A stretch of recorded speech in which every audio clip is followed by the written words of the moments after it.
Broadcasting from the Hip Hop Weekly studios, I'd like to welcome you to another episode of Civic Cipher, where our mission is to foster allyship, empathy, and understanding. I'm your host, Ramses Jah. He is Ramses Jah. I am Q Ward. You are tuned into Civic Cipher. Yes, you are. And we want you to stick around because today we are going to be having a couple of interesting conversations. One of the things that we haven't really been able to get to because of the muzzle velocity strategy by the current administration is how the rollbacks of DEI initiatives have been affecting students on college campuses around the country.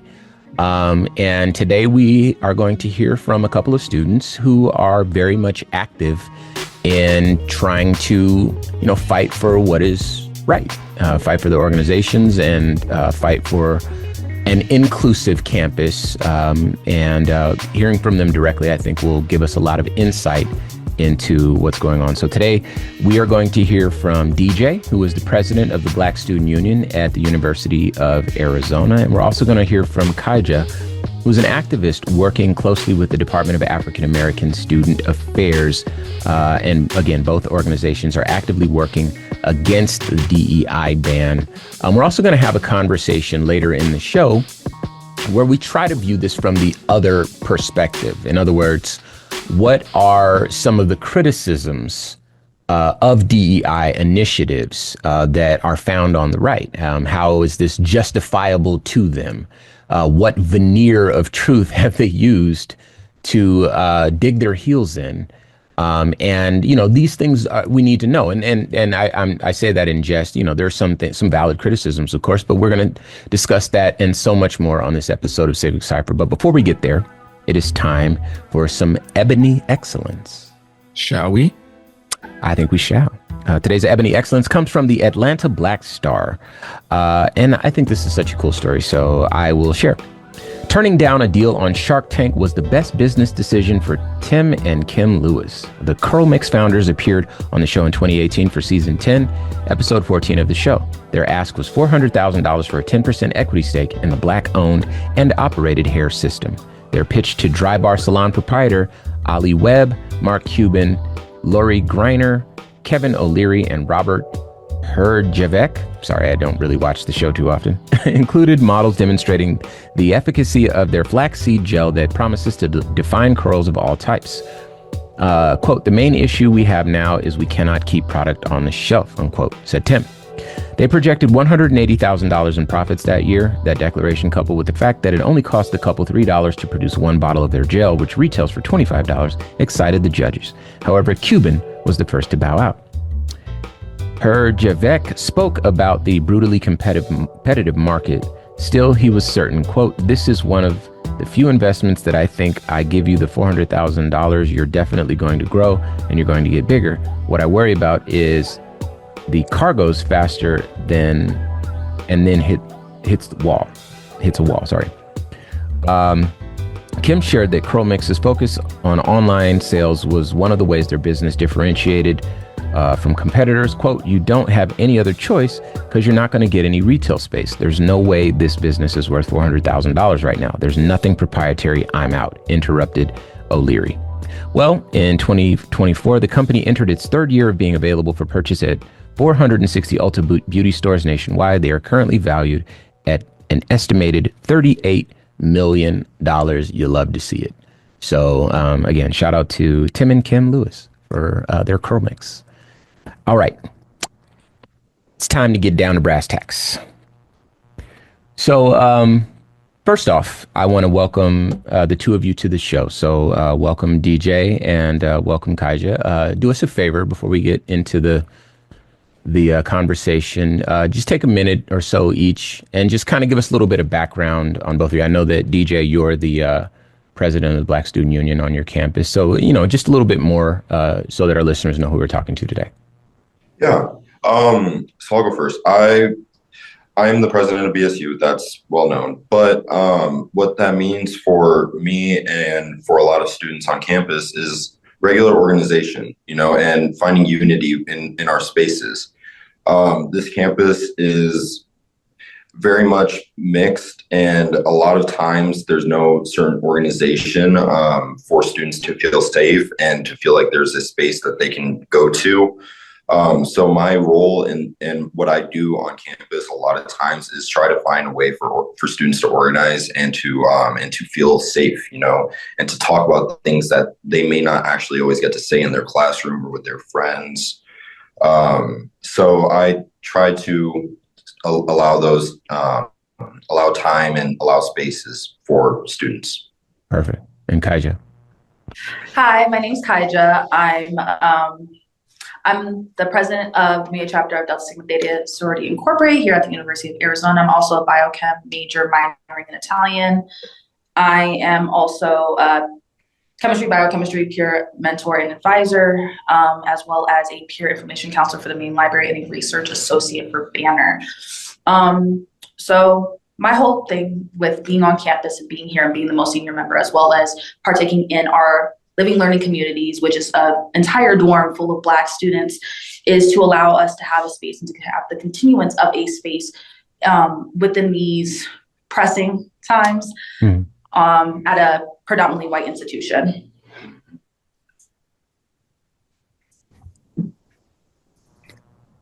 For those that might not know, what does the Black Student Union do, and what are the benefits to the student body? So the Black Student Union, I mean, aside from allowing a safe space, of course, we often organize. We have weekly meetings on Wednesdays where we usually do a variety of things. We usually will have things like spades nights, where kids can come and learn how to play spades and have fun and chill. We also have had little parties, so things along those lines.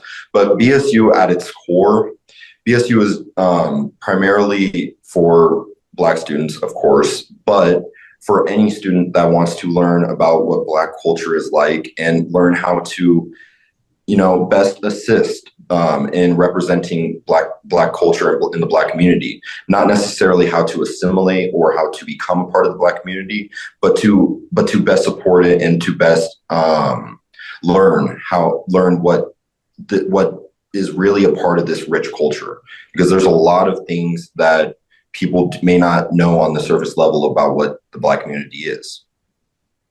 So, Ky'Jah, do me a favor, and actually, I want to hear from both of you, but Ky'Jah, I'd like you to go first. How have the national attacks on DEI and the rollbacks on DEI, how have those affected your organizations and their capacity to deliver these services to the students who are requesting them? A lot of the problems that we have is to make sure that the programs that we keep are sustainable. So that's having a consistent attendance and audience, as well as making sure that we have funding for these programs that we have here. Without DEI, we wouldn't be able to have any of that. And it comes to small things such as just reserving spaces in a building. How can we do that if we don't have the building? So it's things within that where we're fighting against other organizations on campus that are not marginalized and do have the privilege to go out and have these spaces on a consistent basis, whereas now we are trying to find that for ourselves, and something that we already have, and now it's being taken away. Within funding as well, we are given funding through the university. This is done through grants and everything else, which within DEI, those no longer exist. Students are losing their scholarships and their grants, and organizations on campus are losing their grants as well. And then there's also advisors for these organizations who work for the campus, who are considered DEI hires that are unable to have their jobs, which then of course affects their livelihood as well as the livelihoods of the students on the campus that need their support. But yeah.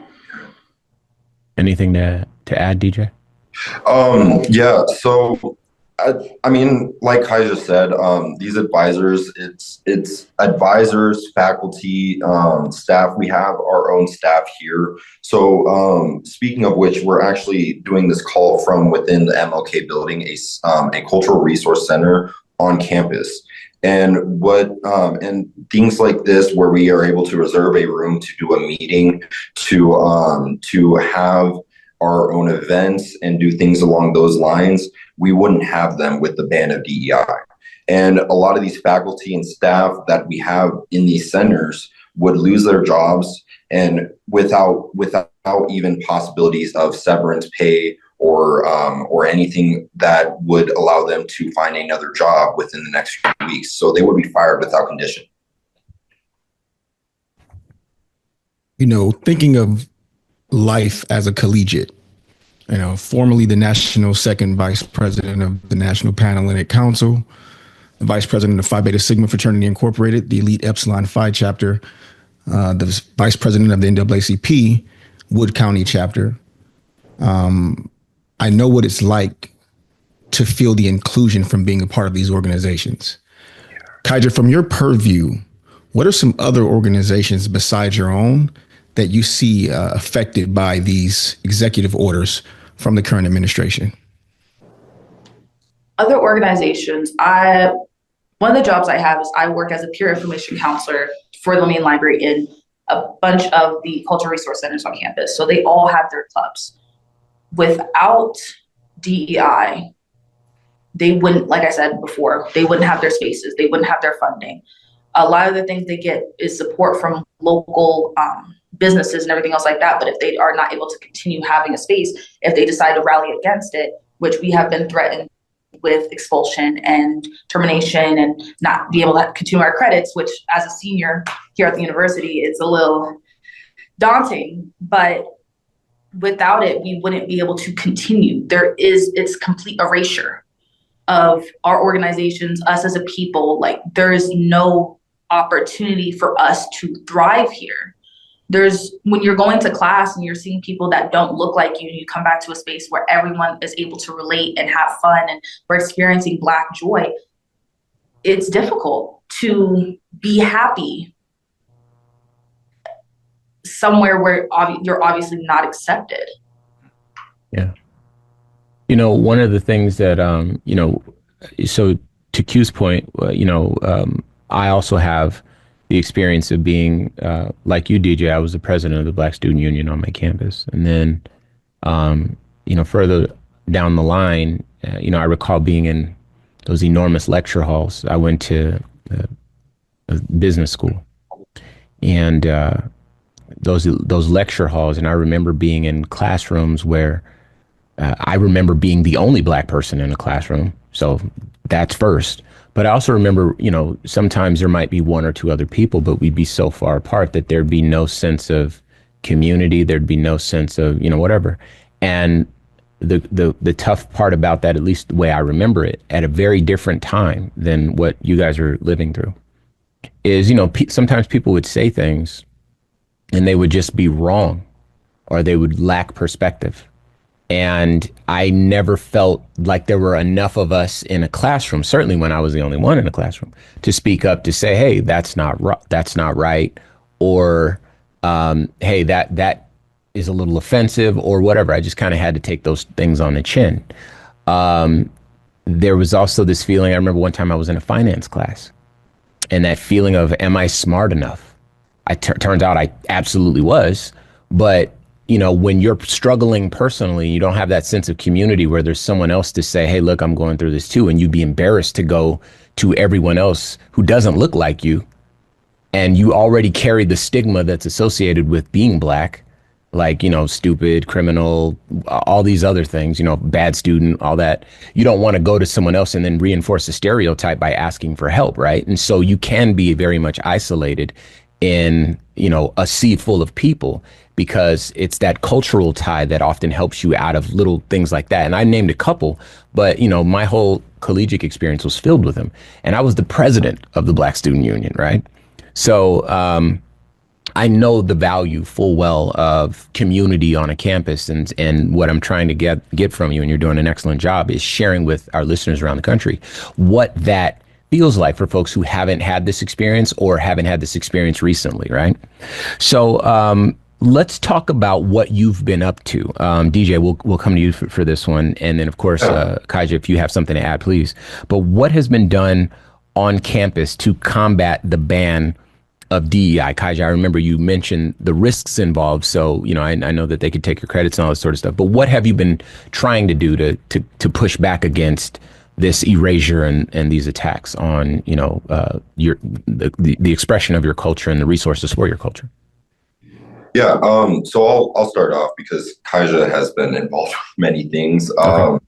But from the perspective of Black Student Union and everything that I've been trying to work on organizing, it took a little bit of first analyzing where we stand with the university and really assessing how we can best make an impact. But within that, we have a lot of our organizations have released statements stating exactly what is happening. Executive 14151 is not something that we are in agreement of, and it is quite literally tearing apart what we've come to know. But also on top of that, it's packing the resource centers, the cultural centers that we have. It's bringing students into these spaces and letting them know, hey, you have a safe space on campus. You can come here and you can always feel like there is somebody else that will understand what you're going through. And so that's taken form in our organization, how we organize and how we go about our organization. Before we may organize, may have a BSU meeting in the library. Now it's not as much about that. We want to organize in the MLK Center here. But also on top of that, it's petitions, it's really rallies and finding different ways to bring the community together and also just raise our voices. Not with one voice cannot be heard, but with many together, you can reach as far as you'd like. Within that, and just going based off, yes, we've had rallies on campus, but it's also making sure that students are educated and the community is educated. We are not able to succeed in the way that we want to unless everyone is on the same page. There's a lot happening. There's a lot of different voices. There's a lot of different opinions, but we know what the facts are. So making sure education is the foremost important thing when we're going about radicalizing or coming together as marginalized groups. But it's also making sure that we are speaking to our administration, because at the end of the day, they are the ones that are going to make the decision. So having these open conversations with our dean of students and the provost and trying to get in contact with the president to see, hey, we are students and our funding, and apologies, your funding does not equate to our experiences or our livelihood on this campus. So having those open conversations and making them understand that you are in this position because we are students that go to your school, because we don't just fit into the standard of being a white student on this campus, we also do matter. And might I add, I didn't mention it earlier, I am a second year student. So for me, I think with Ky'Jah, it's a lot more about making sure that this space is reserved for us in the future. For me, it's about having somewhere next year. It's about having somewhere that I can actually still go to and study and get work done and find and build community and make connections. That cannot be done if we do not have these resources. There's a lot of things that are provided in just having a space. And that's not even including everything that they've done for our community and for our sense of community on campus. We've watched organizations and universities capitulate to just the influence of the administration, not even the demands, with very little resistance, kind of voluntarily. What do you say to a school where you pay tuition because you're not nonprofit students? It's a for-profit institution where tens of thousands of students pay to attend. What do you say to a school when their response is, well, we might lose our federal funding if we don't capitulate? What's the message as a student that pays tuition at an institution where that's the case? I've said something like this before. I'm glad you asked the question. I said it was cowardice, because how can you ask or provide me a scholarship to attend your campus and then turn around and use me as a statistic to say that you have marginalized students on this campus to continue to build up your classes and then no longer support us as the years go on, as the days go on. It's cowardice. Because just because we're not in this standard version of of what they perceive as academia, basically. It's unfortunate, it's saddening as a whole. We knew coming into this university that this was a PWI. This wasn't something that was guaranteed for a lot of students or a lot of people that look like us. We are privileged within that sense. So to know that we've made it here, we fought to be here, we made sure our grades were good in high school and everything else, and then to be completely disappointed once again, over and over by this administration, which in particular here, like they've taken away our funding on multiple occasions. They've fired our directors. They have not paid our directors before, which has caused them to quit. It's something that we have expected and that we hope to have change, which is insanity, which is the definition of insanity, but it's still once again disappointing, and we just try to continue to have hope for it as a whole. Well, you know, the truth of the matter is that if it's tough on us, it can be tough on colleges too, conceivably, right? And if this administration is making life hard for us, it could be hard for them too, and they could stand with us in solidarity and support us, particularly because we're paying for it. That's just my thoughts, but you know, it's your story here. Now, I got one more question, just about maybe 30 seconds or so. People around the country are listening to you, and you know, people around the country have colleges in their own towns, right? Just in brief, what could people do to kind of support campuses or organizations on campuses around the country that are suffering because of these DEI rollbacks? So actually, this is a very good question to ask because, you know, we're giving examples of what's happening on our campus alone, but this isn't to speak to what's happened already at the University of Ohio, you know, where they actually already banned a lot of their DEI and diversity related programs. You know, this executive order is not something that just affects us. It affects all public universities across the nation. Right. And any school that has any form of cultural resource centers, any way for students to organize in marginalized groups, they are all at significant risk of being entirely dismantled or remodeled.